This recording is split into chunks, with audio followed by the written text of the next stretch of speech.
When I first heard it, I was like, oh no, that's the only store that we got down here. We really need that store. A quick trip to the grocery store, now a thing of the past for people in Wrightsville after they've lost their only option. Leaving a large gap that neighbors and city leaders say desperately needs to be filled.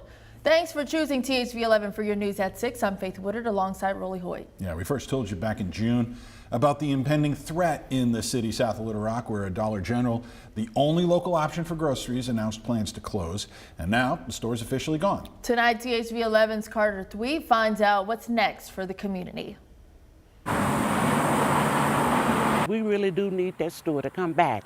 A Dollar General might not seem like a huge deal. After all, there's dozens of them across Pulaski County. But the one on Highway 365 in Wrightsville was, as Mayor Derek Rainey explains. It was a big, devastating occurrence for the Dollar General to close because it met so many needs within the community, not just for Wrightsville, but we're talking about from Sweet Home all the way to Hensley. When we first told you the store was closing in late June, Dollar General sent us a statement claiming the closure was due to the store's operational effectiveness. Mayor Rainey says it came as a surprise. We were not given any official notice that the Dollar General was closing. Rainey says that for folks in Wrightsville, about 20 minutes south of Little Rock, the store provided not just food, but clothing, household items, even over-the-counter medicines. The county used to have some mom and pop shops, but they closed due to Dollar General's convenience and price, says longtime resident Georgia Caruth. When I first heard it, I was like, oh no, that's the only store that we got down here. We really need that store. The mayor says now the closest grocery will be a nearly 12-mile drive. It worries Georgia, and it's the reason city leaders are looking for solutions. For my sake, old people that like I just said, they can't get to the store or whatever. So it needs to come back for real. We solicited several grocery stores, several C-stores, even private residents, business owners to consider filling the gap. In Wrightsville, Carter Thweet, THV 11 News. All right, Carter, thank you. And he did tell us he saw people inspecting the storefront, and the mayor said they wanted to scope the place out. Yeah, and according to Google Maps, the nearest Walmart is on Baseline. It's 18 minutes away. Kroger on Rodney Parham in Little Rock is 22 minutes away, and Harps is 30 minutes away in Benton. Weather impact alert tomorrow, guys.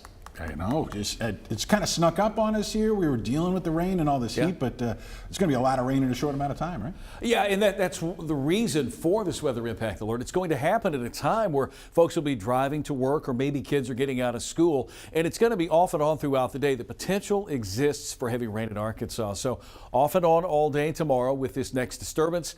Possibly 1 to 4 inches of rain. Be careful out on the roadways. Now this evening, the areas that are in yellow and red, even the darker greens here across central and west central Arkansas, this may be making it to the ground. But when you get out to these outer fringe areas, some of that precipitation may be evaporating. There's still a dry layer of air just off the ground. It's got to saturate before reaching. So we've got that to contend with. Here's what one of our future radar composites looks like. This is going to take us through tomorrow morning. It's by 7 o'clock, and then by noon, showers and thunderstorms, potentially some heavy rainfall through the afternoon and evening hours, impacting the morning drive, the lunch drive, and certainly your evening commute home. Outside, we had clouds increase. Temperatures are in the 70s and 80s. We made it into the lower 80s today.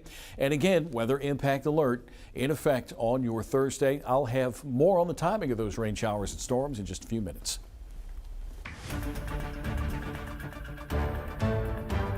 Having to respond to a situation that, as we said, is unthinkable, but that's all too common, not just in Minnesota, but across this country. It's Minnesota's day today. That's Minnesota Governor Tim Walz earlier today after a deadly shooting at a Catholic school in Minneapolis this morning. At least 2 children are dead and several others are hospitalized tonight. The students were at morning mass when the 23-year-old shooter, Robin Westman, opened fire from outside the church before taking their own life. This was just the 3rd day of the school year. And it's also the first week of school at several Catholic schools here in Arkansas. Students and staff at St. Teresa's in Little Rock were having a very similar day to those in Minneapolis. When teachers saw the news, they decided to call an afternoon gathering to pray the rosary for the victims and their families.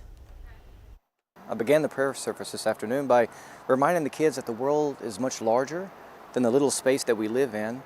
And even though it's such a big world, we're all connected, we're all related. And so a pain in one family hurts the whole family.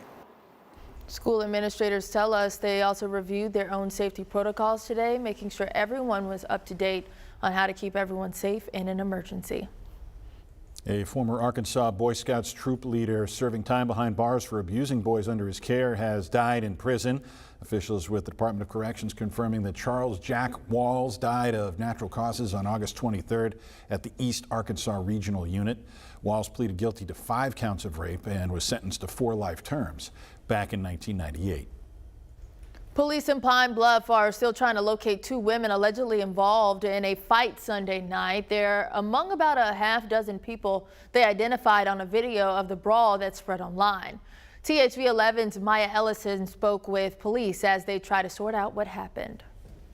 At New York Dance Studio and Lounge, weekend nights are usually routine, but Sunday brought the unexpected. Yeah, I've been up here 5 years. This is the first time this ever happened. The effort I put in to escalate it, get everything under control, and, got them away. Benjamin Davis, a manager, says he stepped in to help. Social media video from that night captured the incident. By Wednesday, Pine Bluff police had turned to the public for help. A group of individuals are shown on a video that was posted on Facebook attacking another young woman. And we do have 6 individuals that we are actively seeking for information and pending charges. That's Police Public Information Specialist John Worthen. He says all 6 women are wanted for 3rd-degree battery, with 2 also facing false imprisonment charges. Unfortunately, a lot of these types of incidents with group fights and different activities do involve adults, well over 21 years old. Worthen says that incidents like this can have serious consequences. These types of incidents not only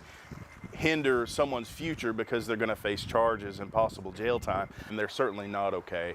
And to videotape an incident like this rather than calling the authorities and to just watch someone being assaulted is quite frankly sickening, and we won't condone that type of behavior in Pine Bluff. Davis agrees, saying violence has no place here. It's the anger, it's the rage.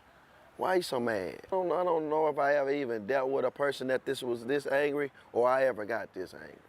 This was unreal to see. The incident remains under investigation, but Davis says he's already making changes moving forward. If you come out here parking lot pimping, you up out of here. In Pine Bluff, Maya Ellison, THV 11 News. Maya, thank you. Police tell us 4 of the 6 people have been located and 3 of them were arrested. Some new information into the THV 11 newsroom today. For anyone possibly headed to Lake DeSoto inside Hot Springs Village this holiday weekend, you might have to steer clear. A harmful algae bloom advisory has been issued by the state's Division of Environmental Quality. Officials say dangerous bacteria has been spotted and tested in one of the 2 big lakes inside that gated community. It urges people, pets, and livestock to stay out of the water. They say if you do come in contact with the algae, you could get pretty sick. The DEQ is monitoring the bloom until further notice.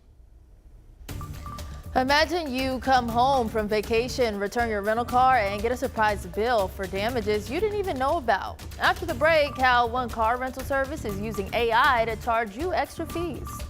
Weather impact alert tomorrow. I'll have the timing of the rain coming up after the break. This is an outside vantage point looking back to the west where we do have some light rain occurring as we speak.